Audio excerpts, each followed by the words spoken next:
Yeah, I think for us, it's not necessarily about what you should expect, it's what you shouldn't expect. Because, if you are an organization wanting to bring an outsource sales training company in and all you want them to do is refresher training, then, Salesology are probably not right for you. If you're looking for someone to go over what a sales funnel is, or what an open and closed questions are, again, that's not really where Salesology sit within the industry. The differences are in the fact that we don't teach sales process. And I know that sounds strange, but of course we can help with process, but it's not something it's not fundamental to what we do.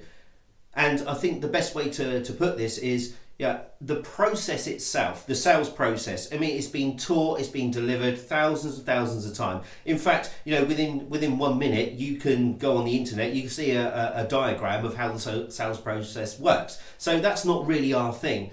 And to put it into a different context, you can have a beautifully written symphony, and let's call that the process. And you can give that to a bunch of musicians. Now, if you gave it to the BBC Philharmonic Orchestra, it's going to sound amazing. However, if you give it to a bunch of school kids, it's going to sound terrible. But the process was exactly the same. And that's kind of where Salesology steps in, because we're looking to work with the individual. We're looking to make the people within a sales organization more influential and more persuasive in what they do, how they say things, how they present themselves. Because if you can get that bit right, then the process becomes all the much more profitable, bigger margins, and the sales cycle is shortened immensely. Yeah, there's a lot to be proud of, both in terms of Salesology and for me personally. I mean, from the Salesology approach, all our success has come from our own research. 20 years into researching behavioural consumer psychology, body language, non-verbals, influence, persuasion, neurology. So it's our research, and that's why we come across as such experts, because we actually know and have researched our own material. It's not like we've been trained to train someone else's material. So yeah, definitely proud of that. The fact that we've now trained in 28 different countries, immensely proud of that. And had successes in all those different countries as well. And I think one of the proudest moments was turning up on 2 occasions that I can think of to a National Industry Sales Awards and finding out that 13 of the named finalists were actually clients of Salesology at that time. So yeah, immensely proud of that. Then you've got the publication of my book, Selling Powerful New Strategies for Sales Success. The publishing of my Persuasion blueprint, the differentiation blueprint. There's so much to be proud of. Yeah. The overwhelming comment that we get is fun and how quickly the event went, because that's really important to me. Because if you're in a training environment, then the last thing that I want to see, if I'm on stage somewhere, if I'm stood in front of 50 or 500 people, the last thing I want to see is people doing that, because as a presenter, absolutely soul destroying. But one comment that we always get is how fun it is. And it's important for me to get that interaction, because if I can have people walk out the door with a big smile on their face and they're thinking to themselves, do you know what, I've loved today, it's been fun, but I've also learned a lot, then the chances are they're going to implement the ideas, strategies and techniques that we've gone through. So yeah, I guess that would be the major comment that we get. There's 2 strategies that instantly come to mind, of which I'm not going to explain either of them in this interview for obvious reasons. But no, if you're on the telephone, then very rarely would you ever get a prospect saying, can you carry on pitching to me because this sounds amazing. But genuinely, that's what we create with one of our strategies. So very early on in the call, we get permission from the prospect to carry on until such times that we're in a position to ask for the appointment or ask them for the business. The second one would be in a face-to-face environment. And that's a closing technique, totally unique. I've never seen it. It's part of our own research. but it is truly brilliant. In fact, there's so many testimonials that I could share where people have tried it and just said to me, do you know what, I wish I'd known this years ago. It is truly remarkable. So yeah, they would be the two things if I had to give two.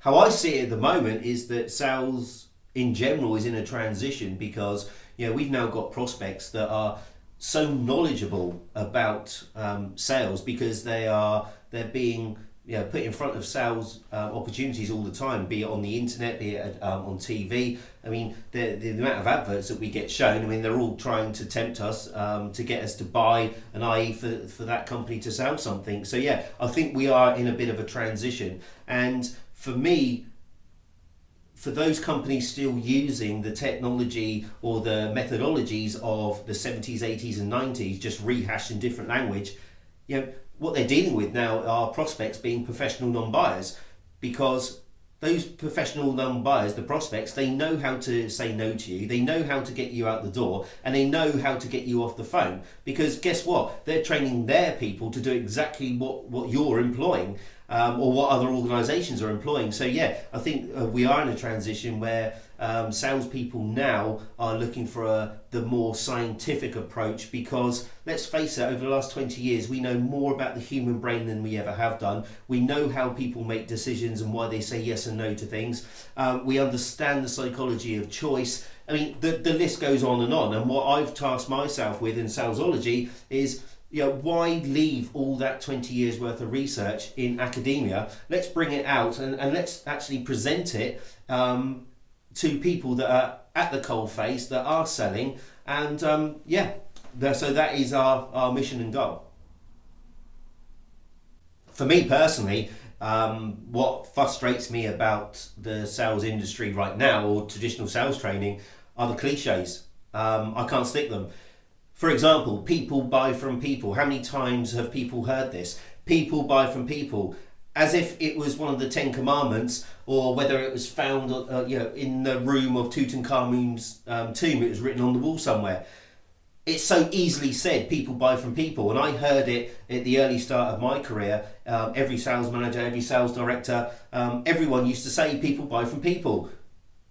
But what they didn't do was explain how to become the person that people want to buy from, because quite clearly they said it, but they didn't know why, they didn't know how, and they didn't have the knowledge. So I think that's where my passion for working with individuals to make them more persuasive and influential, I think that's where that stems from. Because if you're going to say people buy from people, then do us a favour, at least train us on what it takes to become the person that people want to buy from.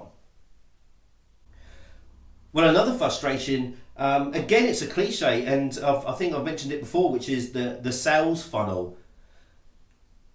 It amazes me how many companies can get away with rebranding, rehashing, reworking what we all know to be the sales funnel. That if you put leads in here, well, you know the drill. But it seems to me that there's a lot of organisations out there that will train salespeople as if this is a new concept. I mean, you can find this on the internet within 2 seconds. So what I'm really conscious of is I don't want our prospects, our clients and customers to employ us to spend their money for me to, or one of my colleagues to walk in and to train you on exactly what you've learned before, and what you know to be true already. So yeah, that's another frustration.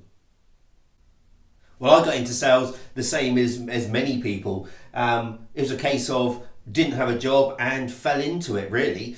And then from there on, I wasn't totally okay with the way in which I was trained, because the training that I was given came from a heavily scripted process, and it felt to me like the close approach, the pressure, the backing someone into a corner, it didn't really suit me as a character. And it was at that stage that I thought, do you know what, Gary, if you want to make anything in sales, and if you're not comfortable doing it this way, then you're going to have to go and find another way yourself. So that's what I did. I went on the internet, found a couple of guys who have been mentors to me, Dave Lakhani and Kevin Hogan.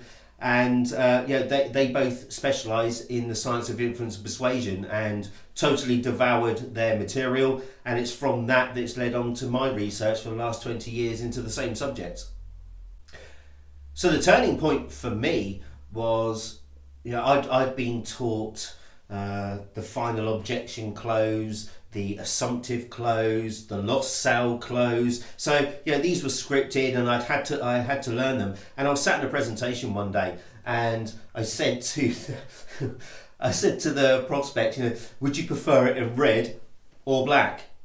And the prospect looked up and went, great alternative choice close, Gary, but what else have you got? And you can imagine I was sick to the stomach, because this guy knew exactly what I was doing, because guess what, he was training his sales team to do exactly the same. So I think that was a turning point where if I wanted a sales career, I had to go in a different direction. Oh, the OLOGY part, yeah. Well, I think that stems from my early career and interest, because even at school, college, university, then I'd studied and enjoyed the more scientific type subjects, whether that was maths, physics, applied engineering after school. And for the first decade of my career, then I actually went into telecommunications engineering. So I think that's where the interest in the scientific approach comes from. Yeah, absolutely.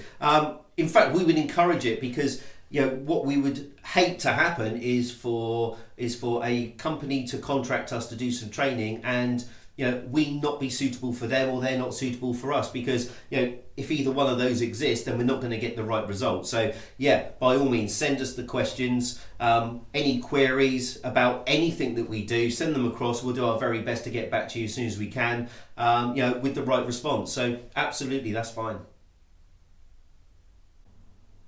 I guess the starting point would be the website, which is www.sales-ology.com. Other than that, then I've got a YouTube channel which is called Made to Persuade. That's M-A-Y, like my name, apostrophe D, to persuade. If you go there, then you won't see me in a suit. You'll see me normally in a black t-shirt with a white background, where I talk about strategies of influence and persuasion that not only suitable for sales, but whether you're a parent, business owner, teacher, whatever, influence persuasion, it's applicable to everyone. So I guess the starting point will be the website, but if you want to get some more information about the type of things that we do, then Made to Persuade on YouTube.